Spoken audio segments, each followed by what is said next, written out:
One of the biggest sources of lost readers on your product pages or your blog, that fluffy intro paragraph. Here's why it's costing you sales and how you can craft more concise, powerful openers instead. See what I did there? I know it's tempting to go with a long, fluffy introduction. It feels natural, and I've done it my share of times too, and paid the price, and that's how I know it sucks. Think of it this way. Readers don't need to be prepped to read your article. More than likely it was your title or a link from somewhere else that's the reason they're reading your article to begin with. They already know what they're looking to read about or what they want an answer to. Your title has already promised that's what they're going to get.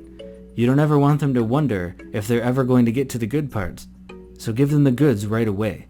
Now look, I don't necessarily agree with the commonly repeated wisdom that readers decide whether to stay on a page in 3 seconds or less, but you can definitely lose people if your article opens with a bunch of meaningless generalization.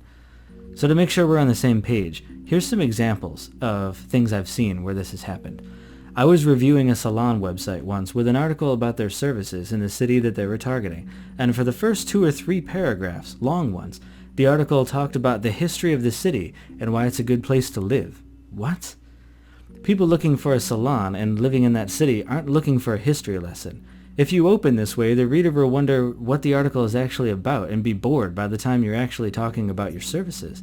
Yes, I know they wanted to mention the city for SEO reasons, but losing your readers with a boring and misleading intro isn't worth the small SEO benefit.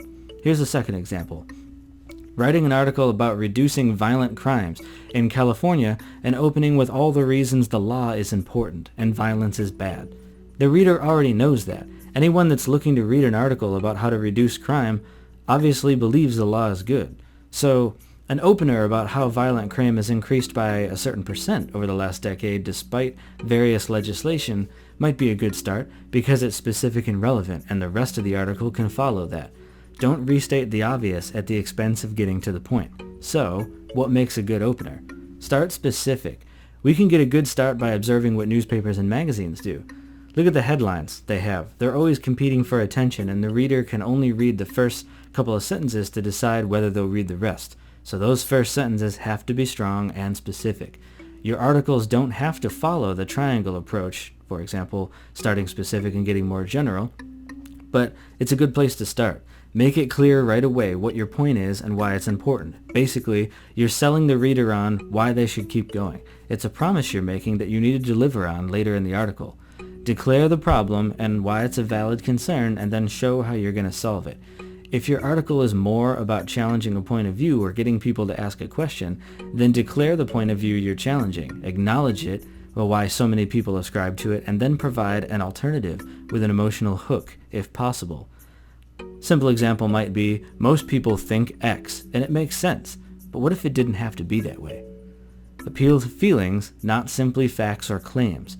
If you can be funny or appeal to the reader's emotions right off the bat, you've hooked them for at least the next couple of paragraphs.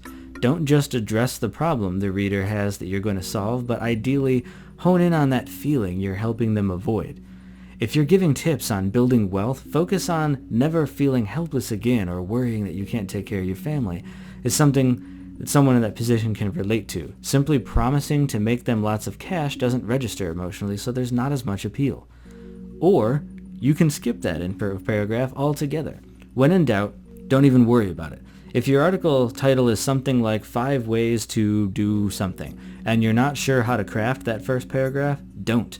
I've found that jumping right into your first tip is a great way to start. Because let's be serious, if somebody starts an article looking for 5 ways to do something, they're probably going to be just scanning for subheadings and going to the first one of those tips anyway.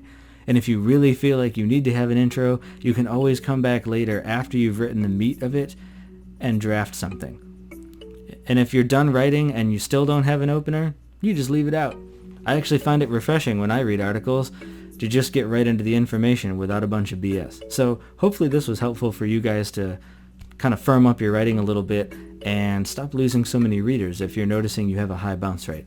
Join us again for more writing tips on firming up that communication.